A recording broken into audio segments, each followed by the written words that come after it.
Hey, what's going on, guys, and welcome back. So a bit of a different type of video, and I gotta say thank you to my buddy Barry Bandit for sending me this link. But today what we're going to be doing is sort of checking out the creature collector tag on Steam. Now, I've said in the past why I don't think that creature collector is the best way to define the monster taming genre, because monster taming games don't have to actually have collection elements. You could just have elements where you basically raise monsters or battle with them, but that's neither here nor there. So we're going to be checking out, these are the most followed games, wishlisted is the term that Steam uses, in the entire genre for the games that are listed. Now, there are some interesting games here that are pretty high on this list that I've never even heard of. Games that are surprising with their placements, and I thought this would be pretty interesting. And we also get information on how wishlisted they are in comparison to all Steam games as well. So I thought that this would be a quick sort of just chill reaction, kind of showcase, kind of whatever type video for you guys. So right at number one, unsurprisingly, we have Palworld. Palworld has 72,000 followers, making it the highest ranked creature collection game in terms of top wish lists, 15 in the world for all genres. So, you know, if you don't already know about Palworld, you should. Palworld is what a lot of people have been calling Pokemon Gun. It's basically going to be a sandbox title in the same vein as Craftopia, but with a heavier focus on the monsters. Then you have, interestingly, Ooblets, who I don't even, is this game even coming out on Steam still? Because they signed a deal with Epic Game Store. And I remember that was, but before I even covered monster taming, I remember that was a huge controversy back when it happened. I personally, for me, it's like whatever. Like I don't really care what storefront it's in, but I don't even know if it's still coming out on Steam. But it's not. It's 152 in the world, which is pretty interesting. With it being the second creature collector, not really my vibe. I don't really care to have monsters dance battle each other, nor do I really care too much for the sort of Animal Crossing elements that the game has, but, you know, pretty interesting nonetheless. Now, this is a surprising one for me. Not because I don't think it deserves to be here, just because I didn't realize how many people had their eyes on this game. Now, that's being Moonstone Island, which is being developed by the same it's being developed by a different studio, but it's being published by the same studio as the Cassette Beast developers are. So that's pretty interesting. But basically, Moonstone Island, it's got great pixel art.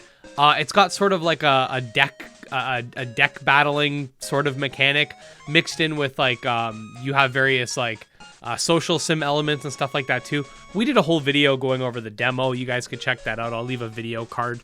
But yeah, so pretty interesting stuff. It's got 6,630 followers. Next, of course, we have Cassette Beast, which personally is probably my biggest, the biggest game I'm looking forward to this year. It's got 5,217 followers. I do feel like this game will likely get a big spike coming soon, just because we have more like marketing that'll likely be put towards the game, because it is coming out this year. Palworld's coming out this year. Cassette Beast's coming out this year. I don't know about Moonstone, and I don't know what's going on with Ooblets, but I think Palworld and Cassette Beast are going to get even bigger from this point on. So, you know, pretty interesting stuff as well. Next, we have Spirit Tea. I've never heard of this game, or at least if I have, somebody might have linked it to me, but I'm looking at this for the first time. You know, it looks interesting enough. We could actually dive into some of these games. Let's see what this game is about. Hey, human, we've got problems this town is carrying out with troublesome spirits, and you're the only one who can see them. You better get to that old bathhouse running, and maybe that'll help them chill out. So it doesn't really say too much. We have a bunch of like information here, but interesting stuff nonetheless. Let me know if you guys find that game interesting. Paleo Pines is another one. That's sort of like in the Animal Crossing sort of like monster raising, you know, life sim type game. I am in their Discord. A lot of people ask me if I've covered it. Again, it's not really my thing. Typically, I'm into more battling games, but the game looks nice, and the dinosaur concept is really cool.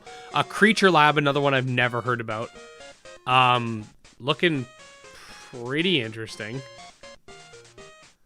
We'll have to look more into that. Then we got Ova Magica. That's a farming game. We already know about this. Ova Magica makes sense. Their Kickstarter was really successful. Again, like, I'm not super into farming. Ova Magica has its charm, but it's never going to be something that's like crazy, like up my alley just because of that, but I do appreciate it. Elements is a game that actually I'm very impressed with its placement, just because Elements was actually a game that just had its Kickstarter campaign. So this is like a Monster Hunter and Monster Taming like mixed type game where you take control of the main player, but you can also like have monster companions and mounts and stuff like that. Really cool. Chain Monsters, I don't think it's ever releasing on Steam. It's a blockchain game. And I mean, I'm not super impressed with the numbers because I guarantee you 2,900 of these 3,000 people are just trying to make money. So Lendus, another game I've never heard of before, but looks pretty cool. Gives me kind of those Sky Climber vibes. We're definitely going to be doing a video where we actually like go into each of these games and like check them out. So stay tuned for that. Like a lot of games I've never even heard of here. Same with Sapphire Safari. Anatons we know is never coming out. They failed the Kickstarter twice. So is what it is. Super Auto Battlemon, another one that got kind of popular like right away. So, you know, another interesting one. Now, something I have noticed that's kind of interesting. It's got followers and wish lists on different rankings, which I find kind of weird. Like, Super Auto Battlemon is 417 in top wish listed, but then, you know, Anatons is 979, but it's a higher place. I'm not 100% sure about that, but Creature Keeper is kind of like a Zelda-like monster tamer. Lumentail up here too, right? Like Lumentail's pretty close to the top 2. It's in the top 15. And it just had its Kickstarter as well. You have Monster Tribe, same situation. The game got delayed. I don't know when it's coming out. Some other... This is another thing you also have to keep in mind when you're looking at these. Some games are mislabeled. Like, I'm not sure what adult... I'm not even going to click that. I'm not sure what adult VR game room is, but it's definitely not a monster tamer. You have Kaiju Fishing. Kindred Fates is down here. Yeah, a lot of games I've never heard of. Some of them are a little iffy as to whether or not they're monster taming games. Poglings is the game being developed by that YouTuber who I can't remember the name of. You have Nanomon here. I'm trying to see if we see anything else that I'm familiar with. Eternal Exodus.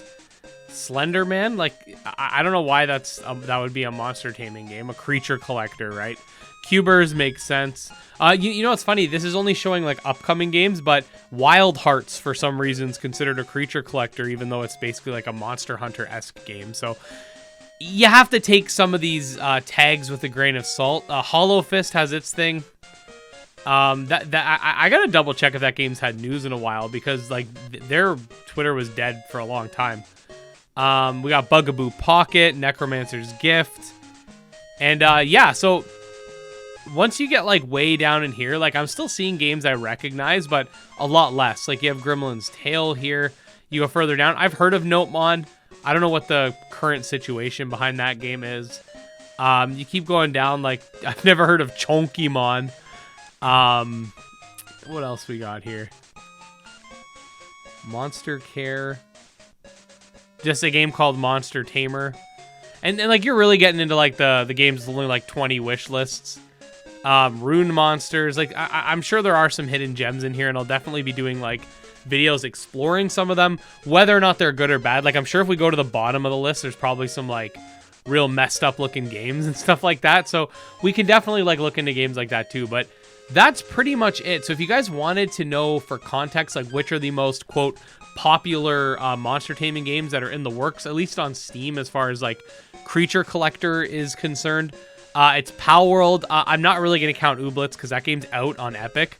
Moonstone Island, Cassette Beasts, this Spirit Tea game, which I'm very interested in. It seems interesting.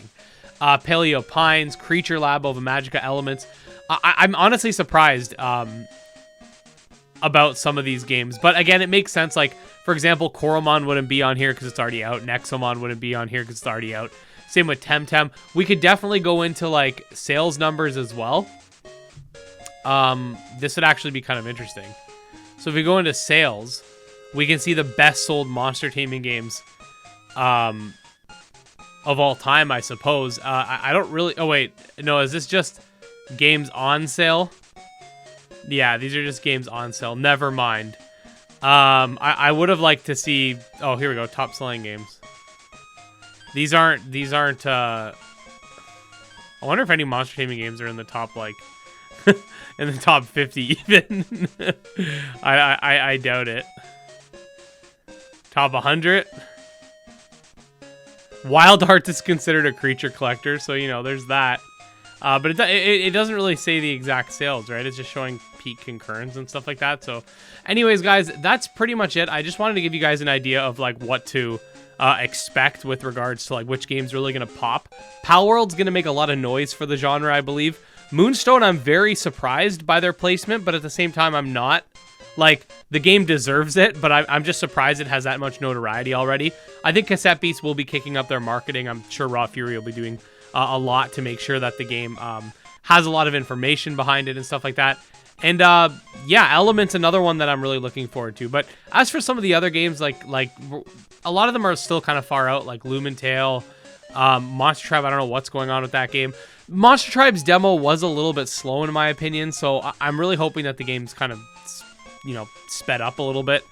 And then with Kindred Fates, like, maybe we'll get the beta this year. We don't really know. So there's a lot of stuff that's up in the air. But anyways, guys, that was pretty much it. Just a really quick, simple video. I thought this would be something fun to do. So let me know if you enjoyed this more unscripted style. And yeah, check out my Patreon. I just want to say thanks to them as well.